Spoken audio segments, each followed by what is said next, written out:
Hello students, welcome to my channel. तो आज मैं लेकर आ गई हूँ बीए फर्स्ट ईयर के फर्स्ट सेमेस्टर के साइकोलॉजी का मॉडल पेपर, जिसका टाइटल है बेसिक साइकोलॉजिकल प्रोसेसेस।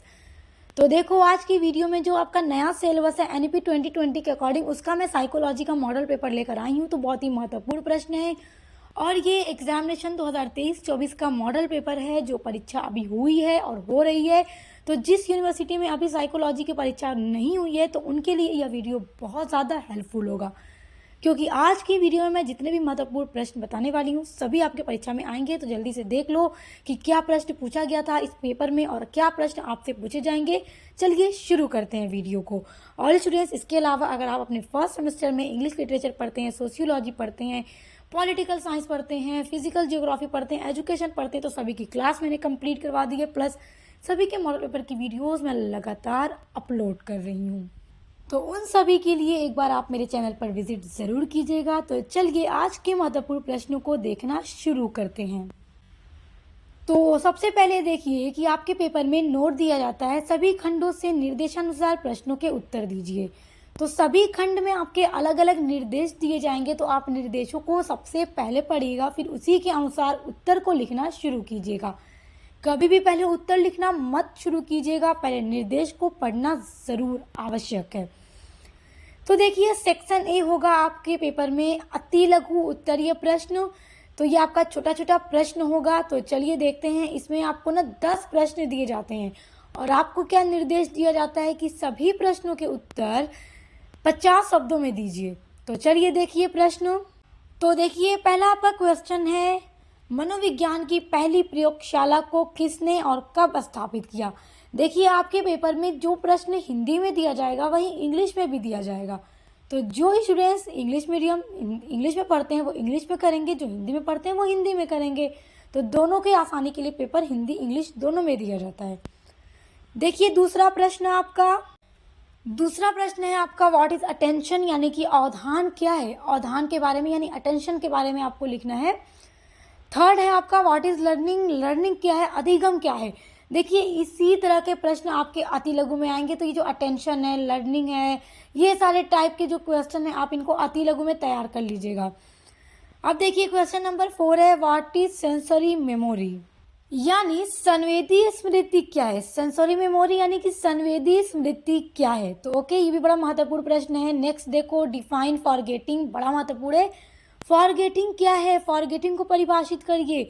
तो ये क्वेश्चन नंबर 5 है आपका, तो इसको भी तैयार कर लीजिएगा। देखिए, अति लघु में एकदम छोटे छोटे क्वेश्चन इसी टाइप के एकदम सिंपल से दिए जाएंगे। ओके, तो आइए आगे देखते हैं।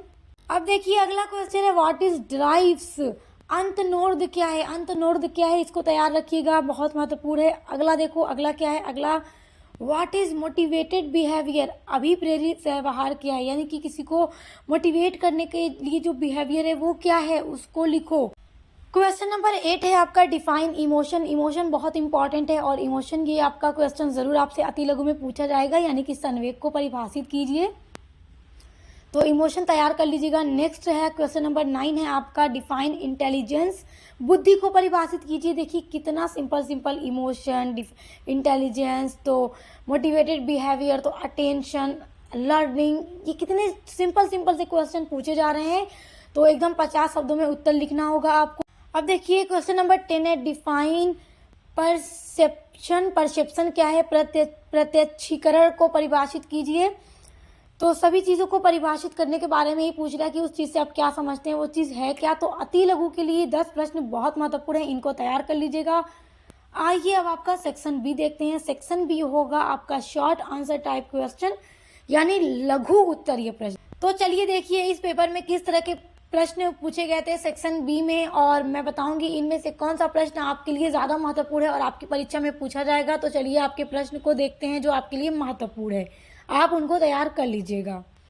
सेक्शन बी में आपको दिए जाता है 8 क्वेश्चंस और आपसे कहा जाता है कि अटेम्प्ट एनी 5, यानी कि किन्हीं 5 प्रश्नों के उत्तर दीजिए और प्रत्येक प्रश्न का उत्तर लगभग 200 शब्दों में आपको देना होगा और प्रत्येक के लिए आपके लिए 7 नंबर अंकित हैं, आप देख लीजिएगा ऊपर।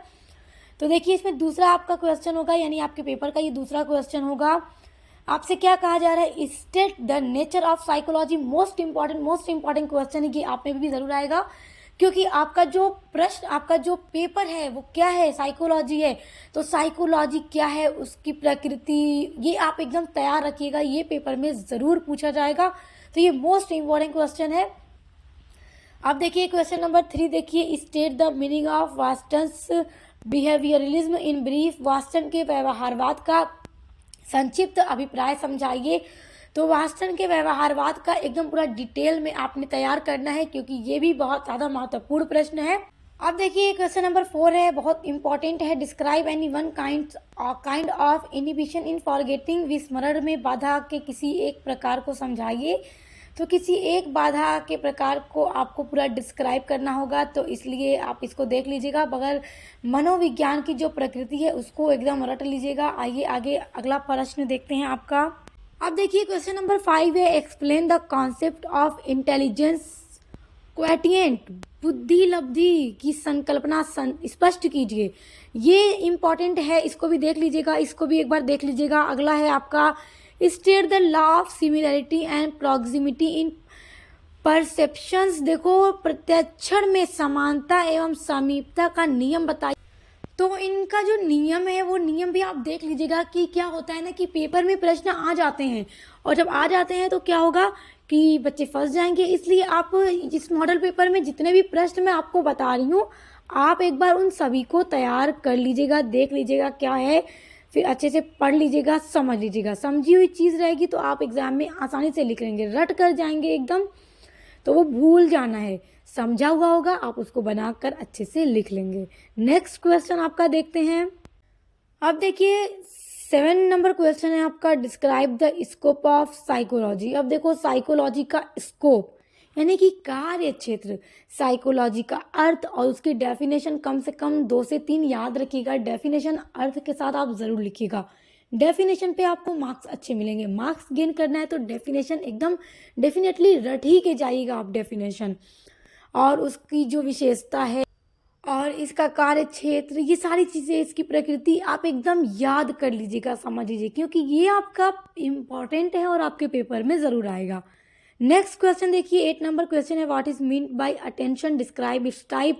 देखिए मिंट अटेंशन आपका पीछे भी आया था ना अभी अति लघु में, तो कितना सिंपल है, पीछे भी आ गया, आप फिर वही लिख दीजिए, फिर डेफिनेशन लिख दीजिए, उसके बाद क्या करिए, इसके प्रकारों का पूरा वर्णन कर दीजिए डायग्राम बना के। डायग्राम से क्या है, मार्क्स अच्छे मिलते हैं, तो डायग्राम बना के फिर हेडिंग बाय हेडिंग उसको आप एक्सप्लेन कर दीजिएगा। नेक्स्ट क्वेश्चन है आपका, what is mean by innate motives, यानी कि जन्मजात अभिप्रेरकों से क्या तात्पर्य है। ये भी महत्वपूर्ण प्रश्न है, इसको भी तैयार कर लीजिएगा। आगे अब आपके सेक्शन सी में देखते हैं। सेक्शन सी आपका लॉन्ग आंसर टाइप क्वेश्चन होगा स्टूडेंट्स। तो देखिए दीर्घ उत्तरीय प्रश्न में आपको क्या 4 प्रश्न दिए जाते हैं, और 4 प्रश्न जो अभी मैं आपको इस मॉडल पेपर का बताने जा रही हूँ, आपको भी क्या करना है कि उन प्रश्नों को एकदम अच्छे से तैयार कर लेना है। ओके, एकदम अच्छे से क्या करना है, तैयार कर लेना है। क्यों? क्योंकि इंपॉर्टेंट है। चलिए आपके क्वेश्चंस देखते हैं। देखिए इसमें 4 प्रश्न दिए जाएंगे, किन्हीं 2 के उत्तर लिखने होंगे और प्रत्येक के उत्तर 5 शब्दों में लिखने होंगे, और एक प्रश्न पर आपको 10 नंबर दिए जाएंगे, तो 2 प्रश्न पर आपको 20 नंबर मिलेंगे। एकदम अच्छे से लंबा लंबा इनको तैयार कर लीजिएगा। लंबा जब तैयार करेंगे तो फिर यहाँ से आपके अति लघु में भी प्रश्न आएंगे, तो आपके लिए क्या होगा, आसानी होगी। आइए आप प्रश्नों को देखते हैं। अब देखिए इसमें आपका क्वेश्चन नंबर 10 है। ये देखिए आपका क्वेश्चन नंबर 10 है, define short term memory and describe it's characteristics. अल्पकालिक स्मृति को परिभाषित कीजिए एवं इसकी विशेषताओं का वर्णन कीजिए। तो इसकी विशेषताएं आपको तैयार कर लेनी है। ओके, आइए अब नेक्स्ट क्वेश्चन देखते हैं। क्वेश्चन नंबर 11 है आपका, present a critical explanation of James Lange theory of emotions, यानी कि संवेग के जेम्स लैंज सिद्धांत की आलोचनात्मक व्याख्या कीजिए। ये सिद्धांत बहुत ज़्यादा इंपॉर्टेंट है, ये सिद्धांत आपके पेपर में भी ज़रूर आएगा, इसलिए सिद्धांत को तैयार कर लीजिएगा। अब देखिए क्वेश्चन नंबर 12 है आपका, discuss the law of perceptual organisation, यानी कि प्रात्यक्षिक संगठन के नियमों की विवेचना कीजिए। तो इसके जो नियम है वो भी बहुत इंपॉर्टेंट है, आप इसको तैयार कर लीजिएगा। उसके अलावा ये संवेग के जेम्स लैंज का सिद्धांत तो आपने क्या करना है, एकदम अच्छे से तैयार करना है, क्योंकि ये सिद्धांत पेपर में 100% आएगा ही आएगा। अब देखिए 13 नंबर क्वेश्चन है, discuss the theory of Pavlov और क्लासिकल कंडीशनिंग। देखो ये क्या है, प्राचीन अनुबंध सिद्धांत की विवेचना कीजिए। तो इस सिद्धांत चाहे जो भी हो, सिद्धांत आपने एकदम तैयार कर लेना है। सिद्धांत आपके पेपर के लिए बहुत महत्वपूर्ण है। तो इन सभी प्रश्नों को आप तैयार कर लीजिएगा, क्योंकि आपकी परीक्षा की दृष्टि से भी अत्यंत महत्वपूर्ण है। इसके अलावा आपके बीए फर्स्ट सेमेस्टर में आप जो भी सब्जेक्ट पढ़ते हैं उन सभी सब्जेक्ट के लिए एक बार मेरे चैनल पर विजिट ज़रूर कीजिएगा, क्योंकि मेरे चैनल पर आपके बीए के सभी सेमेस्टर के सभी सब्जेक्ट की क्लास कराई जाती है, प्लस नोट्स भी प्रोवाइड किए जाते हैं। एंड साथ ही साथ आपके एग्जाम की पूरी तैयारी, model paper, important question answer की वीडियोस भी अपलोड की जाती हैं। तो अच्छे से एग्जाम की तैयारी कीजिए। Best of luck. अब मिलते हैं नेक्स्ट वीडियो के साथ।